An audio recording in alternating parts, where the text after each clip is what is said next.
Our power. People power. NUP. Everywhere. Everywhere. NUP. NUP. Everywhere. So teyali mukyamu okugamba nti guno omulembe gw'abaki, guno omulembe gw'abalasi, hakuna matata baana beekubira dansi. Mukitegedde ekyo? President Museveni emyaka 34 kati gigenda okuwera mu 35 gyafugidde eggwanga lino. Yes, bingi byakoze ebirungi, tetumuyisa mu maaso. Naye yali amu bannayuganda olukwe, yagenda akyusa ebintu byonna bye yasuubiza. Abaali mikwano gye n'agenda ng'ayawukana nabo. Naffe ba artist twali mikwano gye era lwali lumu nga tukwatagana naye. Naye bwe yakyukira eggwanga nga ffe tuliwo okukyusa eggwanga, kubanga ffe tugenda kubeerawo emyaka mingi nga Museveni ne bakadde banne bamaze okugenda. Tugenda kubeera mu Uganda eno kyobola kitukakatako okugitereeza tugyeyagaliremu n'abaana baffe bagyeyagaliremu. Olunaku lwa leero emirimu gyaffe giringa egyaweereddwa. Lwaki? Kubanga batutya. Lwaki? Kubanga twogera amazima mangi nnyo. Kakati no twagala obbategeeza nti mwalugulira ku pata. Ffe tugenda bajjako era olutalo twalutandise, tetulwanyisa mundu. Tetugenda kutta muntu yenna ng'abo abatufuga bwe bajja baamala okutta abantu abasukka mu kitundutundu kya miliyoni okutuula mu ntebe. Neffe tubakubisa muziki, tubakubisa na joke. Tuyimiridde nga tuli confident kuba tumanyi bannayuganda bali kusaidia yaffe. Tuli confident kuba tumanyi amateeka gali kusaidia yaffe. Ne okusingira ddala tuli confident kubanga tumanyi nti Katonda yali waggulu ali kusaidia yaffe. Buli kye tukola kiri mu mateeka. Buli kye tukola tukikola ku lw'obulungi bw'abannayuganda, ku lw'obulungi bw'ensi yaffe. Kuba eno ensi yaffe tugyagala. Twagala ensi yaffe ebeere nga zi Jamaica. Ate nga kisoboka, ate nga kigenda kubeera. Tubuzaayo emyezi kati ng'ena okugenda mu kulonda. Twagala okutegeeza abannayuganda n'okukunga ba artists bannaffe abali eyo timulina eddoboozi ly'amaanyi nnyo. Omuwandiisi omu yagamba politics is too serious a business to be left to politicians. Guno omulimu gwe tugendako oba olutabalo lwe tugendako luli serious nnyo nti lwetaaga buli omu. Kati mwe ba artist muli bagezi nnyo era ensi ebyo bakkirizaamu nnyo. So tugende tukozese ebitone ebyo Katonda byatuwa. Twetaase ffe nga ffe, tutaase omulimu gwaffe, naye ate tutaase n'eggwanga lyaffe, tuteekewo n'essuula empya abo bagenda okuddako gye bagenda okweyagaliramu. Tuli wano leero mutweyagaliramu kubanga tuyimiridde ku bibegabega by'abo abatusookawo. Ba Christopher Sebadduka, ba Minsusera Segamwenge, ba Okot Pibitek, ba Byron Kawadwa, bangi battibwa olw'okuyimirira ku mazima. Bangi bawaŋŋanguka, ba Sebadduka baffire lutaaya. Olunaku lwa leero tuli wano okwongera ku leva tebbo gye baakomako. Twava ku levo ey'okuvugamu ku mmotoka, ey'okumanyika, kati twagala kolawo njawulo n'amanya gaffe gabeerewo olubeerera. N'obugambo obwo njagala beebaza bingi nnyo bye tulina okwogerako. Ffe nga ba artist tumanyi nti batutaddeko amateeka nti tokkirizibwa kuyimba luyimba lwonna oba kuyiiya luyimba lwonna nga minisita takukkiriza. Ne bw'oba olina comedy skit gy'oyagala okukola, olina agenda kusooka kunnyonnyola minisita, bwe biba tebimunyumira tajja kukkiriza.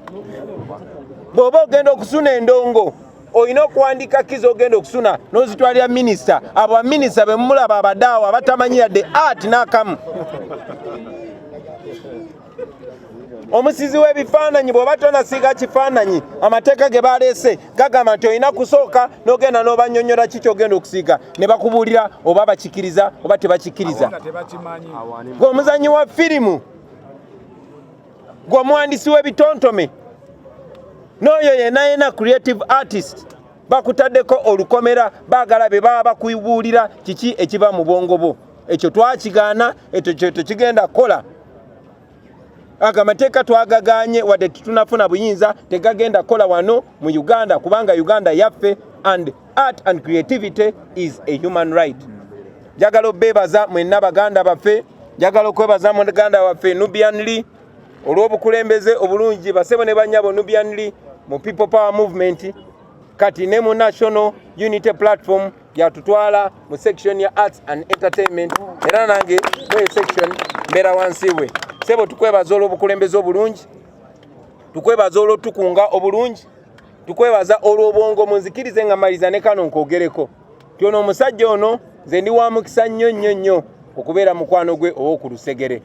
Kubanga n'okusalawo okwesimbawo ku kifo kya MP ye yansudia. Oba oli awo sandibadde na confidence. So sebo makati g'abannaffe njagala okwebaza olwa byonna n'okusaba byobadde gyendi obibeere eri ba artist bannaffe bonna.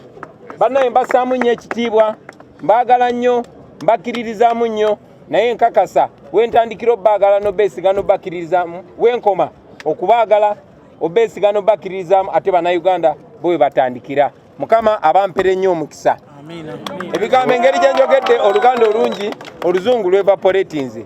So for now, I'm going to advise UCC, which is the regulator, to hold the implementation of the new regulations relating to the industry to give way to further discussions. Manya gange bampita Daniel Kasibero Agati, chairman wa UNCF, Uganda National Culture Forum. Abantu bano abali wano bantu bali mu forum. Ne buli omwana kya representing Bujingo, representing abasajja abakola comedy. Lamek are representing gospel artists. Wisdom Kayena are gospel artists. Emma are representing ba manager babayimbi. Tubadde tuna kubeera ne wife band ataliwo ne Mariam Dagire ono film ministry. Enebe bikola dali n'okubanga nenga ekigendererwa kyaffe ekya petition kibadde kyakwogera ku mateeka ge badde boogerako ensangi zino, amateeka gajja nga abayimbi bemulugunyizaamu. Kibadde kirungi tubadde ne meeting ennungi, minisita akkiriza nti amateeka gano tugenda kukola committee tuddemu tutuule tulabe butya bwe tuyinza okutereeza amateeka gano kubeera nti bannabitone bakola ebintu byabwe nga tebakugiddwa nnyo oba nga tebalemeseddwa. Meeting ebadde nnungi, minisita PS babaddewo n'aba UCC okulaba nti embeera ebeera nnungi okukakkana kuba tukkiriziganya bwe kigenda okuyamba bannabitone, abazanya firimu, abayimba ennyimba, abawandiisi b'obutabo, abakuba ebifaananyi okubeera nti bakola bulungi. Era buli kimu kiryoke. Kitiibwa Netendo tukiriza Mukama. Bayidawe mukulu Lwagadde tugamba abatululiriza nti tuyina amakubo ng'ana ge tuyiseemu okuteekawo eno komite egenda okulongoosa amateeka. Tekitegeeza nti kiri ekya parliament twawadde wa speaker tukivuddeko, nedda tukyagenda mu maaso kubanga tusobola okubeera wano tujja wano tulema okukkaanya. Kitegeeza Honorable Bakabulinde ne bakaze MPs bagenda mu maaso to let that thing on the floor of parliament. So nga twasinkanye speaker natusuubiza minister ya art, natusuubiza copyright board, natusuubiza nti netteeka ligenze mu committee of parliament. Tetugenda kuzikisa Honorable Bakabulinde ne banne balina tebolinga bino ku parliament babidiscussing. Kati eno wekigaana mu parliament jetuli byonna we bigaana nga beewunzizza kooti weeri, kale byonna we bigaana trade union tugenda bawabira mu nsi yonna kubanga gana amateeka tegabangayo. Nze nataddewo million 2 era nkyogedde wano wa minister ng'omusajja owa UCC yatabuse etteeka n'atafuta bulala. Censorship teriyo mu nsi yonna gye basensalinga luyimba lwa Lwagadde.